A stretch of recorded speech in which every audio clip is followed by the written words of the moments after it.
Mheshimiwa Shabani Abdallah, Mheshimiwa Naibu Spika, Mheshimiwa Violet Kamande, Mheshimiwa Makamu wa Rais wa Serikali ya Wanafunzi, Mheshimiwa Doreen Simon, Mheshimiwa Waziri Mkuu wa Serikali ya Wanafunzi, Mheshimiwa Avitus Salvatore, ndugu Katibu Mkuu Kiongozi, ndugu Clara Abdallah, ndugu Katibu wa Bunge, ndugu Shaniel, ndugu Katibu wa Ofisi ya Rais, ndugu Caroline Kuthare, ndugu Msemaji wa Ofisi ya Rais, ndugu Hassan Omar, Mhimili wa Mahakama, Tume ya Uchaguzi inayomaliza muda wake, waheshimiwa mawaziri na manaibu waziri, waheshimiwa makatibu wakuu na naibu makatibu wakuu, waheshimiwa wabunge, Ofisi ya Mlezi wa Wanafunzi, ndugu wanafunzi wenzangu, mabibi na mabwana, Jamhuri ya Muungano wa Tanzania, kazi na utu, Dodoma, fahari ya Watanzania. Assalamu alaikum wa rahmatullahi wa barakatuh. Wa alaikum salaam. Bwana Yesu asifiwe. Amen. Bwana Yesu asifiwe. Amen. Inaonesha bunge letu lina Wakristo wengi sana kuliko Waislamu. Hongereni sana.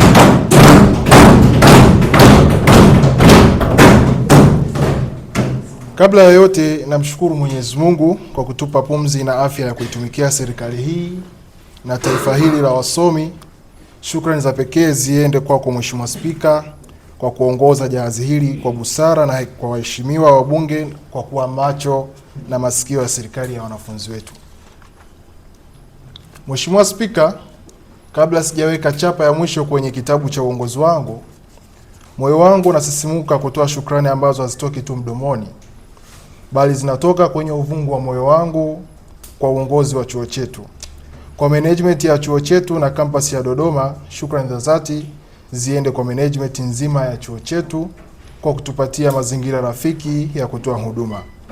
Kipekee kabisa nitakuwa ni mchoyo wa fadhila kama nisipochukua nafasi hii kumshukuru daktari wetu bingwa, mkurugenzi wetu wa campus Dr. Josephine Chak pamoja na timu yake ya wasaidizi mahiri katika kipindi chote cha uongozi wetu. Daktari Josephine Chak na wasaidizi wake wamekuwa kama engine ya mafanikio yetu. Walitupa ushirikiano uliotukuka, wakituvumilia na kutuongoza kwa hekima ya kimama na kitaalamu. Kila tulipoingia ofisini kwao tukiwa na pressure za wanafunzi, tulitoka tukiwa na amani. Sisi tunasema behind a successful student government there is a very strong and supportive management.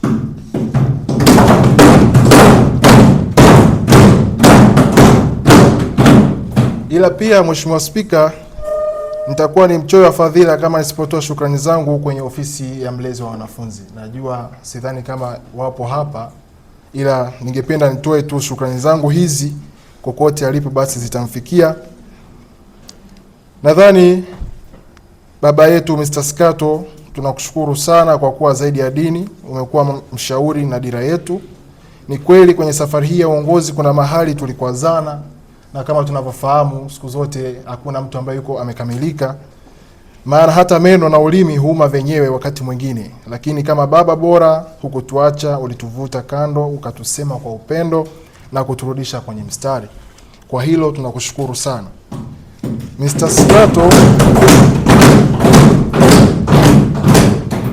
Skato, wewe ni taa ya wanasibeso. Tunakuomba kwa Mungu uendelee kuwa nuru kwa vizazi vijavyo wa viongozi kama ulivyokuwa kwetu. Waheshimiwa, tunapoelekea Msoga kupumzika baada ya kazi nzito, tunajivunia kuwa na walezi kama hawa. Unajua, kumpata dini anayekuelewa hata ukiwa umekosea ni sawa na kupata network ya 5G kule Napur.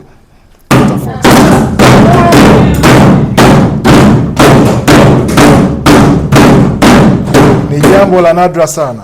Mr. Skato ametuvumilia hata pale tulipokuwa tunakuja ofisini kwake tukiwa na hoja za moto. Yeye alizipokea kwa heshima yake kama maji ya mtungi. Tunapoondoka madarakani, tunamkabidhi taa hii aendelee kuwaangazia wale watakaowajibika badala yetu, wasije wakajikwaa kwenye ngazi zile za Napora. Sisi viongozi wa Msoga, sisi tunakwenda kula pension yetu ya amani, tukiwa na faraja tele na amani tele, kuwa tulinolewa na viongozi bora kuanzia kwa Daktari Josephine mpaka kwa baba yetu Mr. Skato. Mungu awabariki sana.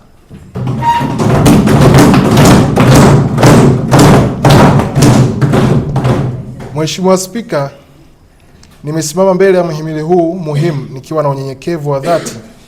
Leo ni siku adhimu, tunakwenda kutunza heshima ya demokrasia yetu ndani ya SBESO tangu tumeingia mpaka sasa tunaenda kuhitimisha. Mheshimiwa Spika, ningependa kutoa tathmini chache kwa sababu ya muda. Naona waheshimiwa wabunge matumbo yanazidi kuunguruma. Tuwahi tuende tukupate msosi ili tuendelee na mambo mengine. Nitatoa tathmini fupi kwa baadhi ya wizara kulingana na utekelezaji wa ahadi zetu tulizozitoa kipindi cha kampeni. Nikianza kwenye wizara mama, upande wa taaluma. Mheshimiwa Spika, wanafalsafa wanasema elimu ni silaha yenye nguvu zaidi unayoweza kuitumia kubadili dunia. Lakini silaha hiyo haiwezi kufanya kazi kama risasi ambazo ni vitabu na maarifa hazipatikani. Serikali yangu imepindua meza. Tumeimarisha mifumo ya library na kuhakikisha upatikanaji wa vitabu sasa ni wa kugusa tu.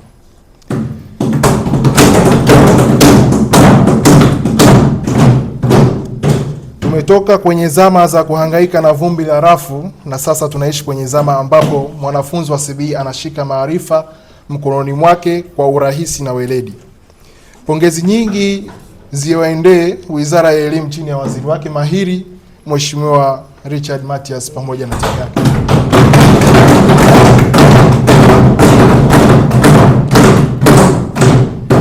Mheshimiwa Spika, nikija kwenye upande wa Wizara ya Mikopo, nitazungumzia swala moja la ustawi wa bodi ya mikopo HESLB. Kwenye ustawi wa wanafunzi tuliahidi kuwa daraja sio ukuta. Mheshimiwa Spika, mahusiano yetu kati ya SBESO, uongozi wa chuo na HESLB sasa hivi ni kama chanda na pete. Tulimaliza ile kesi ya wanafunzi kukimbizana na kivuli chake kufuata mkopo. Tumejenga mfumo wa mawasiliano uliotukuka ambao umepunguza migogoro na kuongeza tabasamu kwa mwanachuo mwenye uhitaji. Hatuongozi kwa malumbano, tunaongoza kwa diplomasia ya matokeo.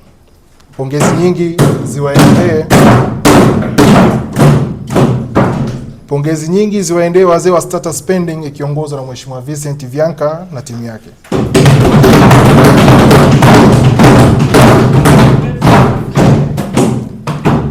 Upatikanaji wa bima ya afya kirahisi. Mheshimiwa Spika, afya ya mwanafunzi ndiyo mtaji wa akili yake. Tulikuta changamoto ya mwingiliano wa bima na NIDA, kero iliyokuwa inamfanya mwanafunzi ajisikie mgeni kwenye nchi yake mwenyewe anapohitaji matibabu. Leo kwa fahari kubwa natangaza mbele ya bunge hili tumefunganya ndoa kati ya bima na NIDA.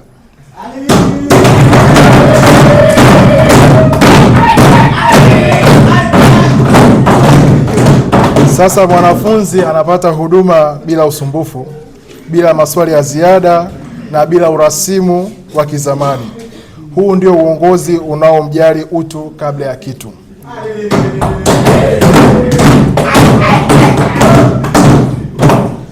Hatuongei maneno ya kwenye kanga, tunaongea takwimu na uhalisia uliopo mifukoni na kwenye kadi za bima za wanafunzi.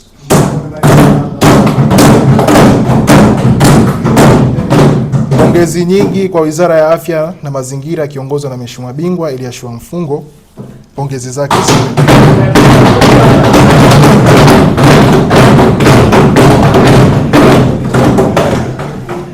Mheshimiwa Spika, nikija kwenye wizara yenye mambo yake sasa. Nadhani hii nitaelezea kwa upana. Mheshimiwa Spika, nitaomba ridha yako kwa sababu nitachukua muda kidogo kuielezea hii wizara kulingana na ukubwa wake. Ni Wizara ya Michezo, Utamaduni na Sanaa. Mheshimiwa Spika, tukiacha vitabu kidogo, tuliamua kuunganisha miili na akili kupitia michezo. Lakini hatukuishia kwenye mpira wa miguu pekee, tulirudi kwenye mizizi yetu. Tumehuisha michezo ya asili kama vile bao, karata na draft. Kama tunavyojua michezo inayohitaji akili kubwa na mkakati, hiyo ndio sifa kuu ya mwana CBE. Na kwa wale mabalozi wetu wa urembo na utanashati, Mr. na Miss CBE, hatukuacha waishie kwenye majukwaa ya urembo pekee. Tumewafungulia milango ya fursa za kibiashara, tumewapa jukwaa la kuonesha kuwa urembo ni akili na ulimbwende ni ujasiriamali.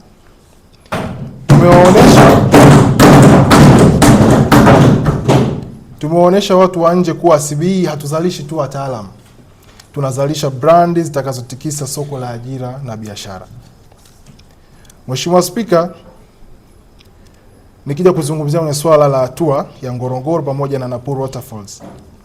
Mheshimiwa Spika, moja ya kurasa za dhahabu tulizoandika ni ile tukio la kihistoria la ziara yetu ya kimasomo na mapumziko katika hifadhi ya Ngorongoro na maporomoko ya Nakuru.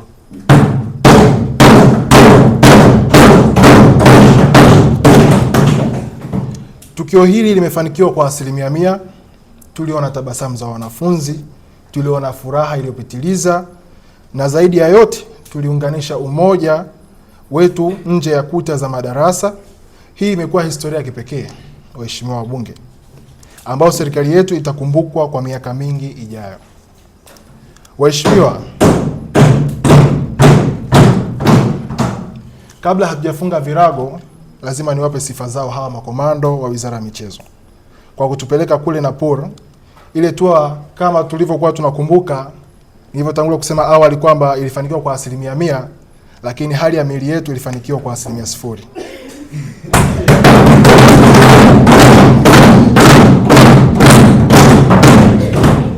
Wizara walitupangia ratiba ya kishujaa, lakini zile ngazi za Nakuru zilitufunza adabu.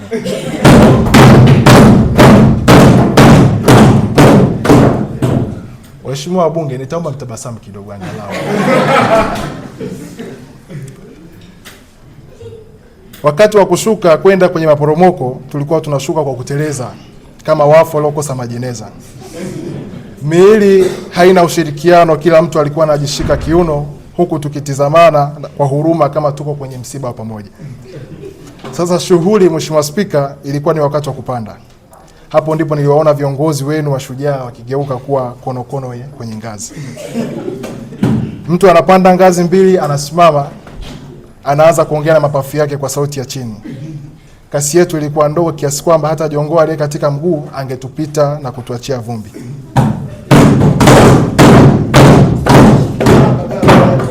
Pamoja na uchovu wa muda kule kwenye ngazi, Wizara ya Michezo mmeandika historia. Mmehakikisha tour imefana na mmetuonesha kuwa viongozi wa 25, 26 tunaweza kupambana hata kama ni kwa kutambaa kama mende aliyepigwa rungu.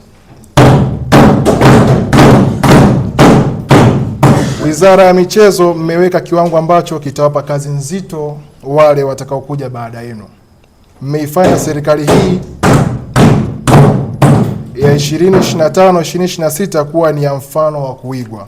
Hongereni kwa kazi nzito.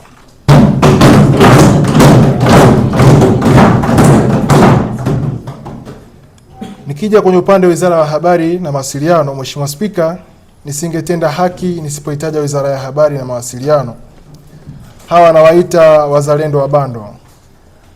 Hawa jamaa hawajui bando likiisha kwao wanatafuta hata hotspot ya marafiki ili mwanafunzi aweze kupata taarifa.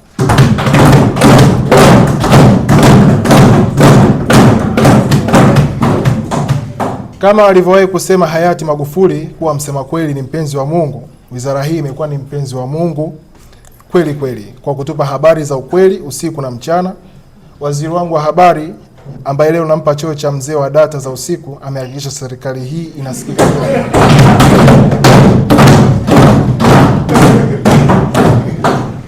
Kama alivyosema Mwalimu Nyerere, sisi tulikuwa tunakimbia wakati wengine wanatembea, na Wizara ya Habari ndio ilikuwa turbo yetu.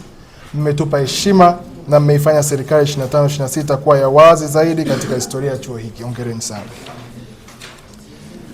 Mafanikio ya Wizara ya Katiba na Sheria.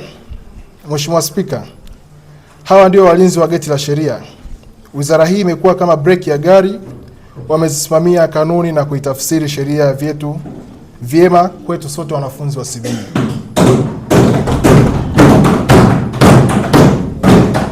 Niwapongeze sana wizara hiyo. Nikija kwenye upande wa Wizara ya Jinsia na Maafa, Mheshimiwa Spika, hawa nawaita wazee wa faraja. Kazi yao ni ngumu, kila mwanafunzi akipata stress za maisha au mapenzi anawakimbilia wao. Wamekuwa kama shock absorber. Wamekuwa kama shock absorber ya serikali yetu. Kila dhoruba iliyokuja wao walipokea kwa tabasamu na kusema tulia, serikali iko hapa.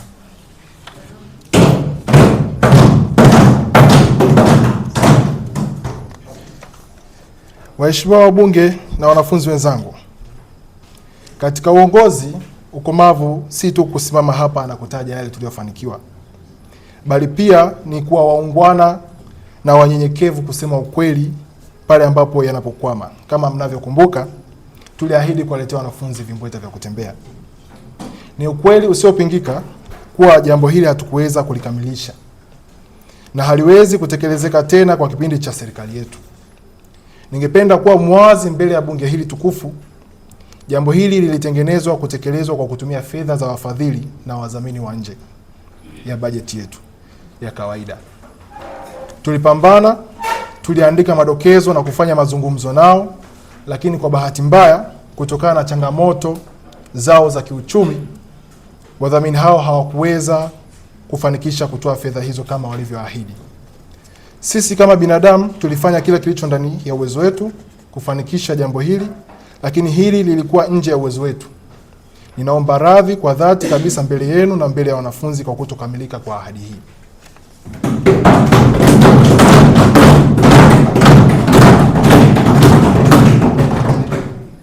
Mheshimiwa Spika, kwa dakika moja ningependa nieleze shukrani zangu za dhati kwa mtu muhimu sana katika maisha yangu ndani ya chuo hiki cha elimu ya biashara. Waheshimiwa, kabla hatujaweka muhuri wa mwisho kwenye bunge hili, naomba mnipe dakika moja nizungumze na mtu ambaye bila yeye pengine kiti hiki ningekiona kwenye ndoto tu. Namzungumzia Katibu Mkuu Kiongozi, Mheshimiwa Clara Abdalla.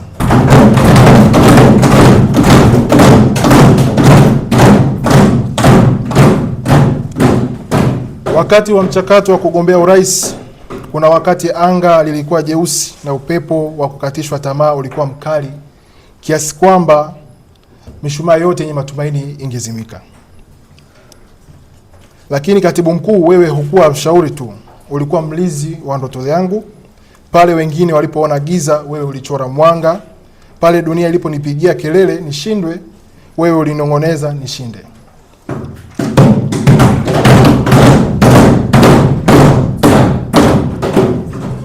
Uaminifu wako haukuishia kwenye itifaki na majarida ya ofisi. Kuna wakati dhoruba ilivuka mipaka ya maneno, ikahitaji dhabihu, na hapo ndipo ulipoingia hadi mfukoni kwako. Si kwa ajili ya sifa, bali kwa sababu uliamini katika kila nilichobeba. Hiyo si rasilimali tu, ni damu ya upendo kwa uongozi. Katibu Mkuu, umeandika jina lako kwenye moyo wangu kwa wino ambao hata mvua ya muda haiwezi kufuta. Na kwa vile mambo yameenda sawa, waheshimiwa, msimwangalie sana mfuko wake, leo mwache apumzike. Asante kwa kuwa daraja imara lililonivusha katikati ya maji marefu.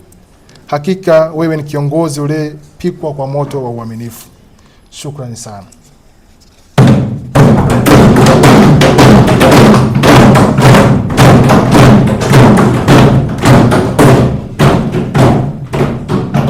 Mheshimiwa Spika, nikiwa naelekea mwisho wa hotuba yangu niliyoiandaa, ningependa pia nichukue nafasi hii kwa unyenyekevu wa dhati kukushukuru wewe kwa kuweza kunipa ushauri kile kipindi na kuniambia kama ni karma yako basi ni ya kwako, utaipata, usiogope. Nashukuru sana. Waheshimiwa wabunge, tuwathamini sana watu ambao wanatupa moyo na si kutukatisha tamaa.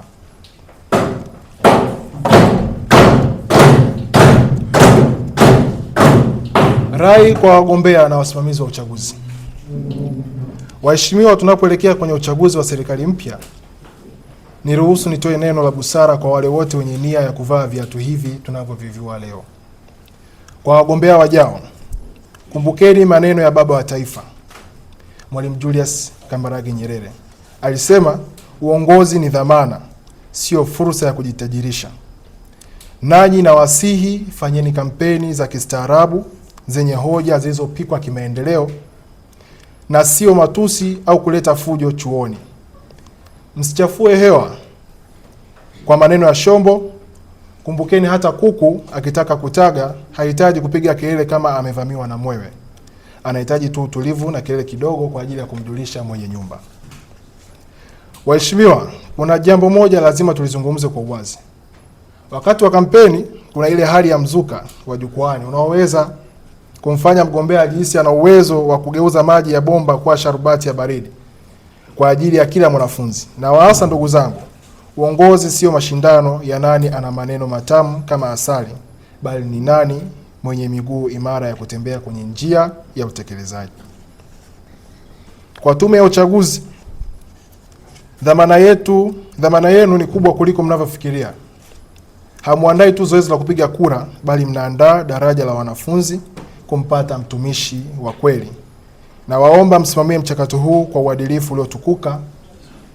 Msiwe kama wale waamuzi wa mpira ambao mchezaji akifanya madhambi, badala ya kutoa kadi nyekundu, yeye anatoa kitambaa cha kufuta jasho kwa mchezaji huyo. Waheshimiwa wabunge, naomba kidogo nifute jasho maana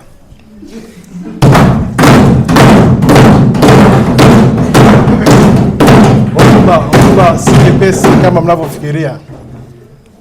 Ila pia ningependa nitoe neno kidogo. Hotuba hii nimeiandaa muda mrefu sana. Kwa hiyo naitoa kwa ndani ya dhati ya moyo wangu. Kwa ningependa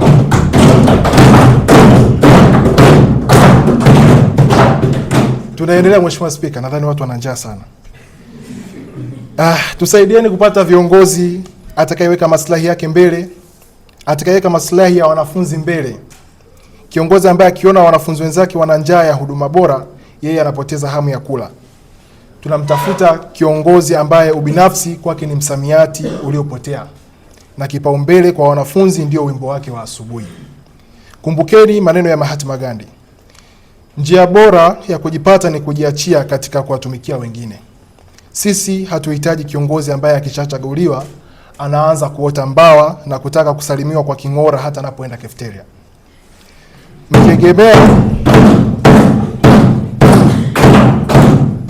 Mkiegemea upande mmoja, hata hizi karatasi za kura zitashangaa na huenda zikakimbia kwenye maboksi ya kura kwa aibu ya kukosa haki. Simamieni haki ili patikane kiongozi atakayeandika historia ya utumishi, sio kiongozi atakayeandika historia ya kupiga picha za status ofisini huku kero za bima ya afya na maktaba zikimsubiri.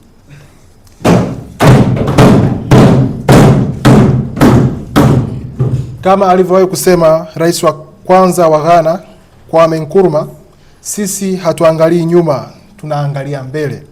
Na mbele yetu tunahitaji mtumishi, sio mfalme. Mwisho kabisa, kwa wapiga kura. Kila mwanafunzi ana haki ya kupiga kura. Na kupiga kura ni haki yenu. Jitokezeni kwa wingi kupiga kura. Chagueni viongozi wenye sifa, maono na uwezo, na sio kwa kufuata ushabiki wa kozi, ukanda na urafiki wa kualikana chipsi yai. Kura yako ni sauti yako. Usiitoe kwa mtu ambaye kesho akishinda itabidi utumie darubini kumtafuta ofisini. Waheshimiwa, uongozi ni safari ya kupokezana vijiti. Sisi tumekimbia sehemu yetu. Sasa tunawaandalia njia wengine. Hakikisheni njia hiyo inapatikana kwa amani na heshima. Mheshimiwa Spika, kwa nafasi ya kipekee kabisa nipende kuishukuru sekretarieti yako kwa kutoa ushirikiano wa dhati katika kipindi chote ambacho tumekaa kwenye serikali hii. Naishukuru sana. Lakini pia Mheshimiwa Spika, nipende kuchukua nafasi hii kuwashukuru waheshimiwa wabunge kwa mapenzi yenu ya dhati katika kutuongoza katika misingi iliyokuwa bora katika kuwasimamia wanafunzi wenzetu. Lakini pia Mheshimiwa Spika, nipende kuchukua nafasi hii kuishukuru serikali yangu kwa kazi nzuri waliokuwa kiifanya katika kipindi chote. Ninawapongeza na ninawatakia kila laheri katika safari yenu mbele.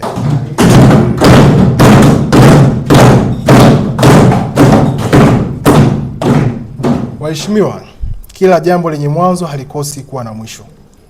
Tulipokutana hapa kwa mara ya kwanza mwezi wa 5 mwaka 2025, tulianza na ndoto.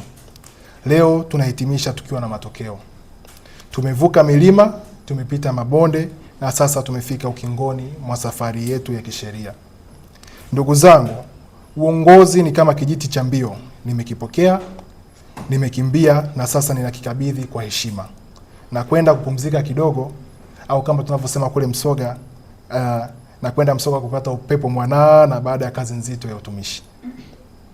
Kwa mamlaka niliopewa kama rais wa serikali ya wanafunzi SIBESO, chini ya katiba yetu, sasa natangaza rasmi Bunge la wanafunzi wa Chuo cha Elimu ya Biashara CBE kampasi ya Dodoma kwa mwaka wa masomo 2025-2026 limevunjwa rasmi.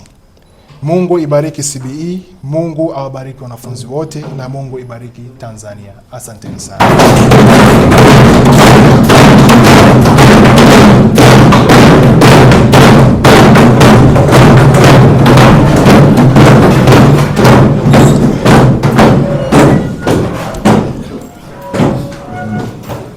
Mheshimiwa, tukae.